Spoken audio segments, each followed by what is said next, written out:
What's going on, everybody? I am back to break down this 5-game NBA DFS slate on DraftKings in FanDuel. Excited to get into the breakdown, giving you guys the top plays to get you winning some money over there on DraftKings and FanDuel tonight. Get you in that green cash line as always. If you enjoyed this content, we'd be greatly appreciated if you hit that like button, subscribe to the channel, hit the notification bell so you don't miss any future content that I upload. Like goal on all these videos is going to be 100 likes. So if we can get this up to 100 likes, that would be awesome. And don't forget to stay tuned to the end of the video for my lock of the night, fan favorite segment on the channel. Hopefully you played a bunch of Klay Thompson last night, absolutely going off.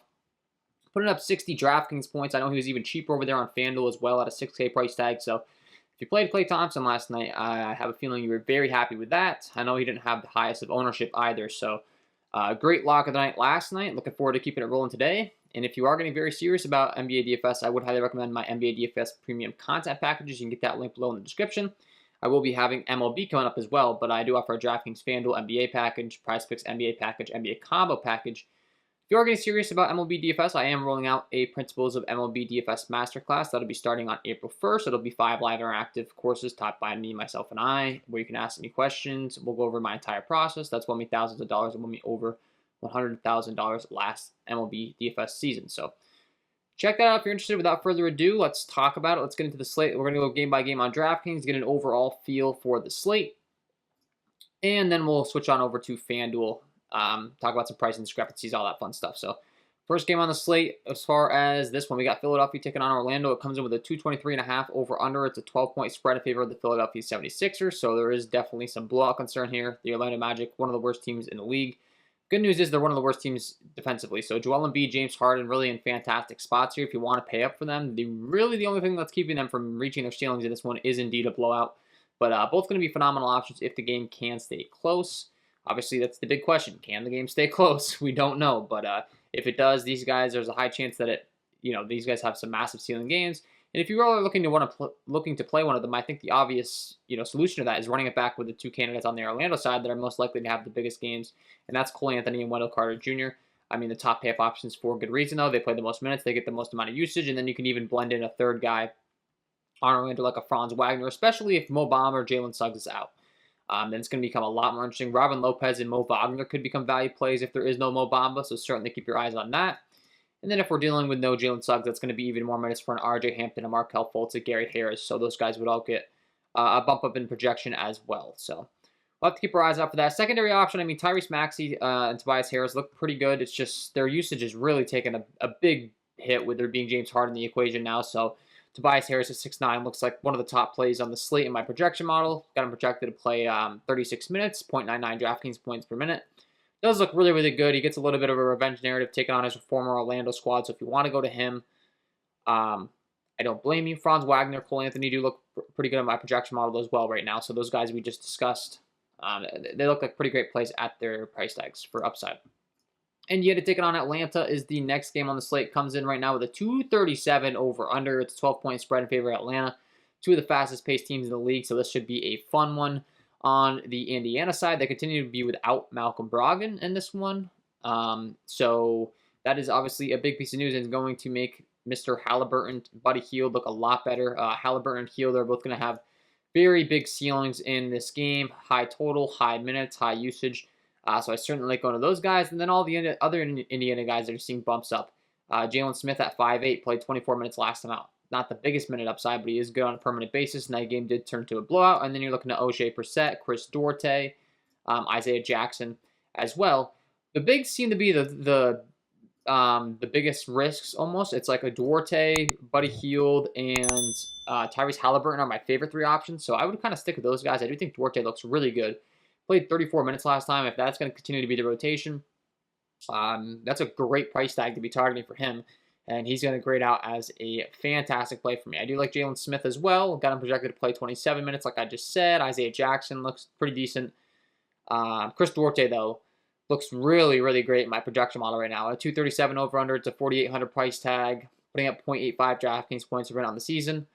I'm going to like Chris Duarte quite a bit here. So then running back on the other side with Atlanta, it's pretty obvious. I mean, Trae Young's the obvious pay-up candidate on the squad. If there's someone that's going to really dominate all the usage, it's going to be him. You're paying a price tag for him, though. The secondary options for Atlanta, I do like going to Bogdanovich a lot off the bench in that sixth-man role. It's just when he comes on with the second unit, he gets all the usage. He doesn't have to battle with Kevin Huerter, DeAndre Hunter, John Collins, Capella.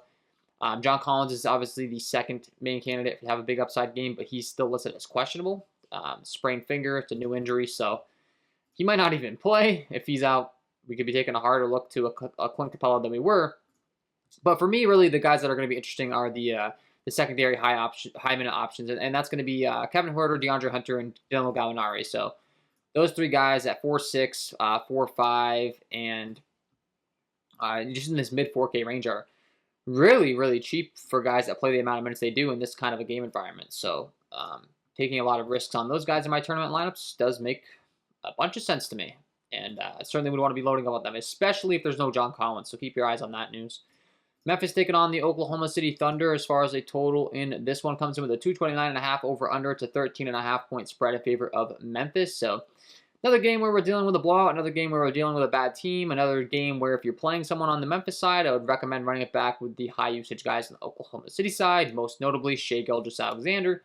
Shai Gilgeous going to have a massive ceiling anytime he takes the floor if the game can stay close. Last time out was his worst game so far. He only put up 23 DraftKings points, but before that, 72, 63, 49, 49. So once again, it's a situation where if you're playing Shai Gilgeous-Alexander, it probably positively correlates to play some other guys on the other side and assume that this game stays close, like a John Morant, run these two guys together maybe, because otherwise you're probably looking to a blowout and you're probably not looking to the optimal production out of these type of guys. Desmond Bane, Jaren Jackson Jr. continue to be the number 2 and 3 options from a usage aspect, and guys that I want to be targeting for sure. Jaren Jackson Jr., if he could stay out of foul trouble, which seems impossible, has a massive ceiling, but he constantly gets in foul trouble. Looking at his game log, 5 fouls, 2 fouls was the only one where he didn't, and he still only played 25 minutes because it was a blowout. So he hasn't gotten a lot of run as of late. And then anyone else on the Oklahoma City side, I mean, Isaiah Roby continuing to see more minutes, Pokusevski, Bazley, all guys you can be taking some shots on that all have the same story. If the game stays close and they get lots of minutes, great. If it doesn't, you could be in trouble. So that's just kind of the way these games break down, unfortunately, when you're dealing with projected blowouts. But you got to try to not weigh that in too much to your projections. Darius Bazley looks good for me. For sure. Isaiah Roby looks good to me. Those two guys specifically, which their permanent production and their upside.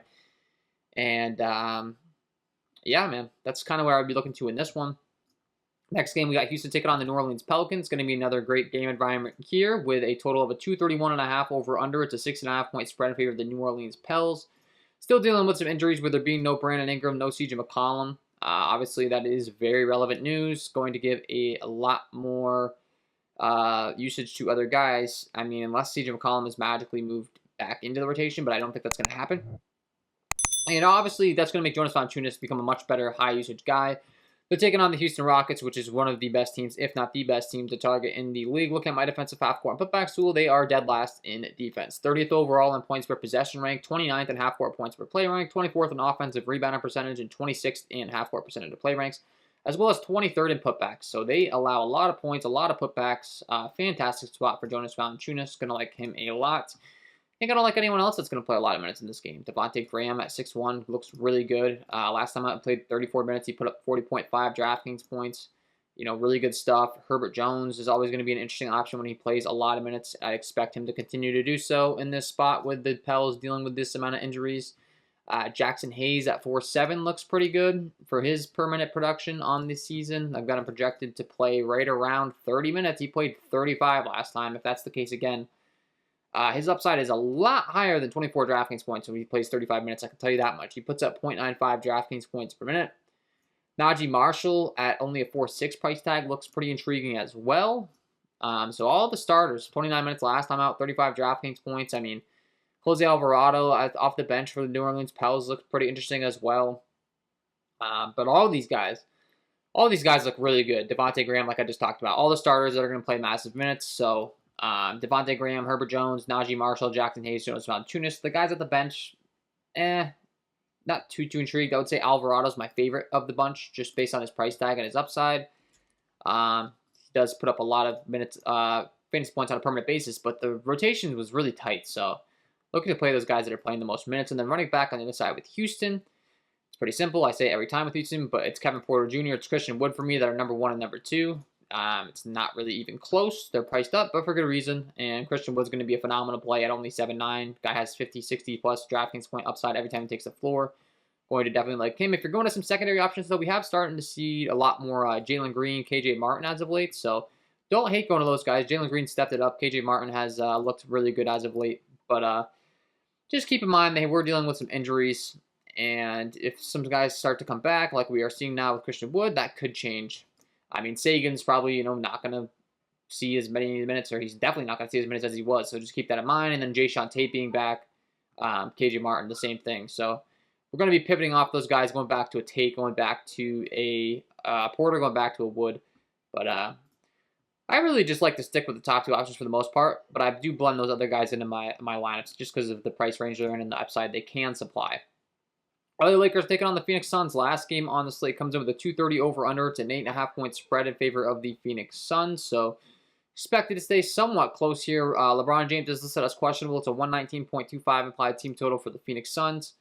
Obviously, LeBron James being in or out is a massive piece of news. I'm anticipating that he's going to be good to go, though. He's been able to tough it out and really put on a show his last three games, 77, 71, and 71 DraftKings points. Does get a bit of a tough matchup taking on a Phoenix squad tonight that does rank pretty good defensively, but still got to have interest in LeBron just from the pure usage aspect that he is receiving right now. His counterpart in Russell Westbrook also does look good at projections, but as I continue to say, for me, his recent play just has not been good enough to want to warrant his projection. He does put up a good per minute production on the season, 1.17 DraftKings points per minute, which is kind of hard to believe with the recent output we've been seeing out of him. But for me, it's really LeBron, and then the secondary options that I'm always looking to go to are Malik Monk, Carmelo Anthony. Malik Monk is listed as questionable, but he is more so probable. So those would be the guys. I mean, I think Malik Monk and Carmelo Anthony have pretty much just as much upside as Russell Westbrook every night, and they're way cheaper. So I'm just going to continue to fade Russ. And then running back on the other side, it's pretty simple. But I mean, with Chris Paul being out, Devin Booker is going to continue to be a usage monster.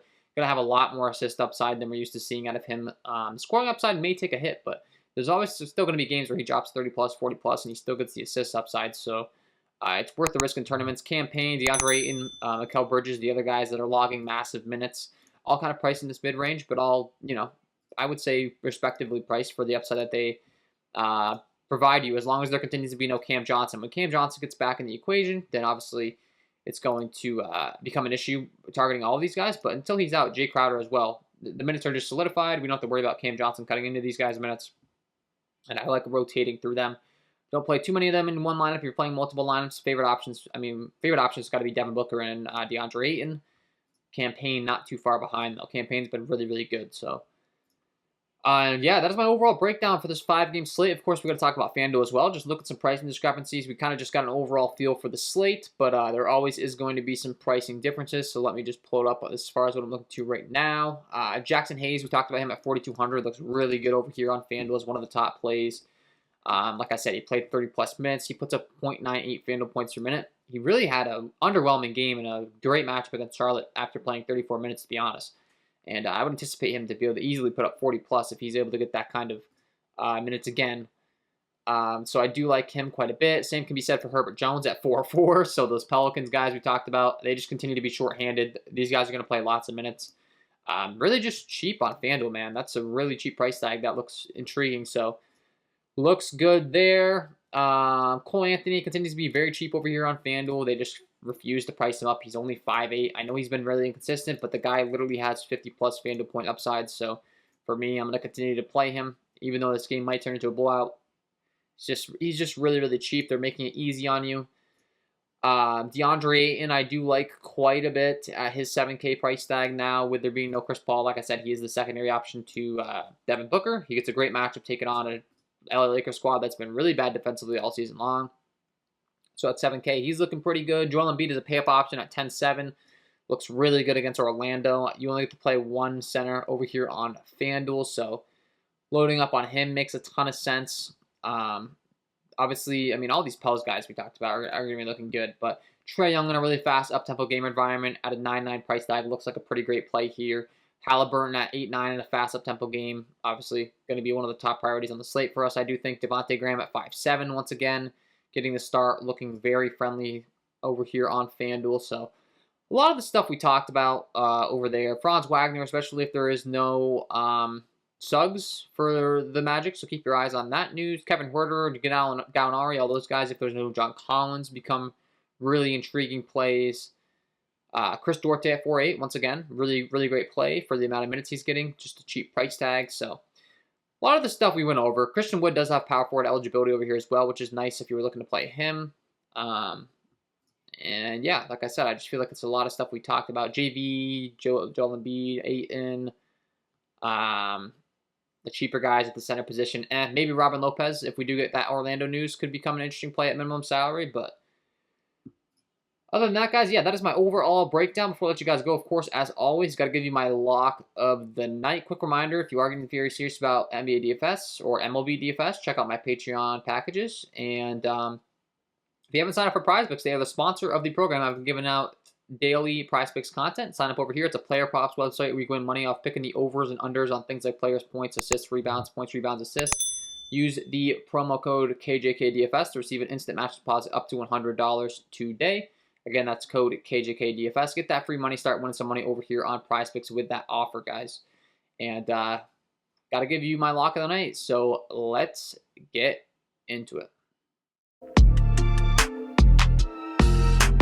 And my lock of the night tonight is going to be Buddy Hield. Taking on this Atlanta Hawks squad that ranks 27th overall in points per possession rank and a high total tonight, 237 over-under with no Malcolm Brogdon in the equation, and an Atlanta Hawks team that has allowed some of the most efficient field goal shooting across the board. Looking at my defensive shooting accuracy sheet as far as Atlanta is concerned, they're 26th overall in all three rank, 29 in non-corner rank, and 26th in efficient field goal percentage rank given up. Going to be a lot of assist upside, lots of minutes, lots of rebounds as well to go around for Buddy Hield, surprisingly, in a spot like this.